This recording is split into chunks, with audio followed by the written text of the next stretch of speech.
ناظرین، آپ نے ایک بات تو بار بار سنی ہوگی کہ بھئی ہم لوگ اہل الحدیث ہیں، دلیل کے بغیر بات نہیں مانتے۔ ہاں، ہم پوچھ لیتے ہیں کہ اس چیز کی دلیل کہاں ہے۔ یہ ان کے بیانات میں نے بھی سنا، آپ نے بھی سنا ہوگا کہ یہ مجاز ہے اہل حدیث کا، کہ وہ پوچھتے ہیں کہ جو آپ نے بات بتائی ہے اس کی دلیل کہاں ہے، دلیل دو۔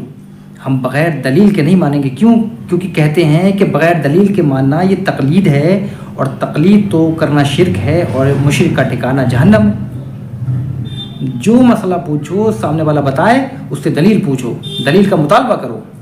لیکن یہ فقط باتیں ہیں، اس طرح قطعاً نہیں ہے۔ آپ ان کے بیانات سنیں، جہاں ان سے سوال جواب کیے جا رہے ہوں، بہت سارے آپ کو مل جائیں گے۔ وہاں کثرت سے سوالات ہو رہے ہیں اور یہ جواب دے رہے ہیں، اور بالکل دلیل بھی پیش نہیں کرتے ساتھ ساتھ، اور نہ ہی سامنے دلیل کا مطالبہ کیا جا رہا ہے۔ چند مسائل میں آپ کے خدمت میں رکھ رہا ہوں، آپ دیکھ لیں۔ وہ مسائل بھی عجیب بتا رہا ہے، اور بغیر دلیل کے بھی بتا رہا ہے، اور سامنے جو پوچھنے والے ہیں وہ مطالبہ بھی نہیں کر رہے ہیں۔ تو اس چیز سے ہمیں پتہ چل جائے گا کہ غیر مقلدین اپنی بات میں کتنے سچے ہیں۔ تو پہلے سن لیجئے معراج ربانی کو کہ یہ کیا مسئلہ ان سے پوچھا جا رہا ہے اور یہ کیا بیان کر رہے ہیں۔ کیا قرآن کی آیتیں اور مکہ مدینہ کی تصویریں گھروں میں لگا سکتے ہیں؟ مکہ مدینہ کی تصویروں کا جہاں تک تعلق ہے، آدمی کوئی حرج نہیں، لگا سکتا ہے۔ لیکن جہاں تک قرآن کی آیتوں کا تعلق ہے، قرآن کی آیتیں اس لیے نہیں آئی تھیں کہ انہیں تغرے بنا کر گھروں میں لٹکائے جائیں۔ یہ قرآن کی توہین ہے۔ قرآن کو پڑھا جائے اور اس کے مطابق عمل کیا جائے، یہی ہمارے لیے ضروری ہے۔ تو جناب، مکہ مدینہ کی تصویریں یا قرآن پاک کی آیت کے متعلق سوال پوچھا۔ کہتے ہیں مکہ مدینہ کی تصویریں تو ٹھیک ہیں، کوئی حرج نہیں ہے، لیکن قرآن پاک کی آیات یہ درست نہیں ہے۔ اچھا، دلیل کیا ہے؟ دلیل کوئی نہیں ہے۔ تو قرآن پاک کہتا ہے، قرآن پاک کی جو آیت ہے وہ اس کے لٹکانے کے لیے آئی ہے کیا؟ تو میں ان سے پوچھتا ہوں کہ بھئی مسجد الحرام میں، کعبۃ اللہ میں، بیت اللہ پر جو آیات لکھی ہوئی ہیں، یہ مسجد نبی کے اندر جو لکھی ہوئی ہیں وہ، اور آپ کی غیر مقلدین کی مسجدوں کے اندر جو کثرت سے لکھی ہوئی ہیں وہ لٹکانے کے لیے نہیں ہے نا۔ مطلب دلیل کوئی نہیں، اور سامنے مطالبہ دلیل بھی کچھ نہیں کیا جا رہا ہے۔ چلو یہ تو ہو گئے، یہ بھی عجیب ہے نا، لیکن کوئی دلیل نہیں، بغیر دلیل کے سننے والے بھی اس کو قبول کر رہے ہیں۔ اب ایک مسئلہ اور دیکھ لیجئے، سن لیجئے معراج ربانی سے کیا پوچھا جا رہا ہے۔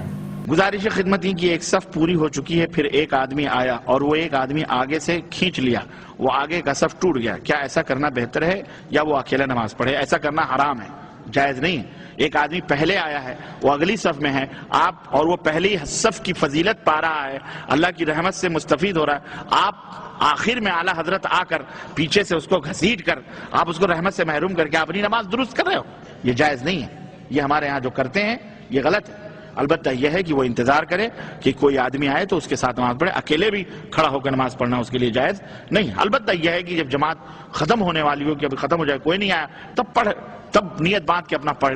تو بھائی معراج ربانی کہہ رہے ہیں، ان سے پوچھا گیا کہ بھائی جماعت چل رہی ہے، یعنی جماعت کے ساتھ نماز پڑھی جا رہی، پیچھے سے ایک بندہ آتا ہے، جگہ نہیں آتی ہے تو پیچھے کسی کو کھینچتے، تو کہتے ہیں نہیں، بالکل نہیں کھینچنا چاہیے، یہ حرام ہے۔ اچھا، یہ ایک آیت کو دلیل بناتے ہیں، جو احوان اور رہبان والی جو آیت پڑھ کر کہتے ہیں کہ یہ جس طرح ان کے علماء جس کو حرام کرتے ہیں یہ حرام مان لیتے ہیں، تو یہ معراج ربانی جو حرام کہا ہے، یہ قرآن کی کوئی آیت سے بتایا ہے، کوئی حدیث مبارکہ سے بتایا ہے؟ کوئی دلیل نہیں ہے، لیکن سامنے والے مان رہے ہیں۔ یعنی وہی ان کا فتویٰ ان پر چسپا ہو رہا ہے کہ نہیں ہو رہا ہے؟ فتویٰ فٹ ہو رہا ہے نہیں ہو رہا ہے؟ کہ بغیر مطالبہ دلیل کے مان رہے ہیں، یہ حرام ہے۔ وہ کہہ رہا ہے کہ کھڑا رہے، ورنہ نماز کے بعد پڑھ لے، کوئی آ جائے تو مل جائے، نہیں ورنہ نماز۔ اس طرح کہاں لکھا ہوا ہے بھائی؟ کہاں اللہ کے رسول نے فرمایا کہ کھڑا رہے، پھر آدمی مل جائے تو شامل ہو جائے، صف بنا لے؟ یا پھر بعد یہ کہاں پر لکھا ہوا ہے؟ یعنی بغیر دلیل کے فتویٰ اور سننے والوں کا کوئی مطالبہ دلیل نہیں ہے۔ چلیں، ایک اور مسئلہ پوچھا گیا، سوال پوچھا گیا، بڑا عجیب سوال ہے، آپ بھی سن لیں، میرا خیال ہے مزہ آئے گا آپ کو، تو یہی معراج ربانی سے سن لیں۔ امام بخاری رحمۃ اللہ علیہ کا نام کیا ہے؟ ان کا نام محمد ابن عبداللہ ہے۔ امام بخاری رحمۃ اللہ علیہ کا محمد ابن عبداللہ ہے۔ ناظرین، آسان بات پوچھی گئی کہ امام بخاری رحمۃ اللہ علیہ کا نام کیا ہے، اور نام آپ نے بھی سنا کہ کیا بتایا گیا؟ امام بخاری کا نام پوچھا گیا اور نام بتایا گیا، اور یہ تو کہتے ہیں کہ ہم بخاری والے ہیں، کہتے ہیں بھائی ہم بخاری سے دلائل دیتے ہیں، یہ بخاری والے ہیں، اور نام بتایا ہوگا، آپ بتا رہے ہیں، آپ نے بھی سنا ہوگا۔ اچھا، آپ کو اگر نام صحیح لگائے تو آپ کمنٹ باکس میں اپنے خیالات کا اظہار کیجئے گا کہ آیا کہ انہیں نام صحیح بتایا ہے یا غلط بتایا ہے۔ اچھا، سامنے مطالبہ دلیل بھی کچھ نہیں ہے۔ تو ناظرین، یہ جو بات کرتے ہیں یہ ہم آپ کے سامنے رکھنا چاہتے ہیں کہ تمام ان کے لوگ جو سننے والے ہیں، ان کے مقلد ہیں، فرق یہ ہے کہ ان کے اصول کے متعلق مقلد ہیں، کیونکہ دلیل کا مطالبہ بھی نہیں کر رہے ہیں اور مان رہے ہیں، یہی تو تقلید ہے۔ اور یہ سارے مقلد، فرق یہ ہے کہ ہم ماہرین دین کی تقلید کرتے ہیں اور یہ اس طرح کے نااہلوں کے جن کو امام بخاری کا نام تک نہیں آتا ہے۔ اللہ تعالی ہمیں صحیح سمجھ کی توفیق عطا فرمائے۔ السلام علیکم ورحمۃ اللہ وبرکاتہ۔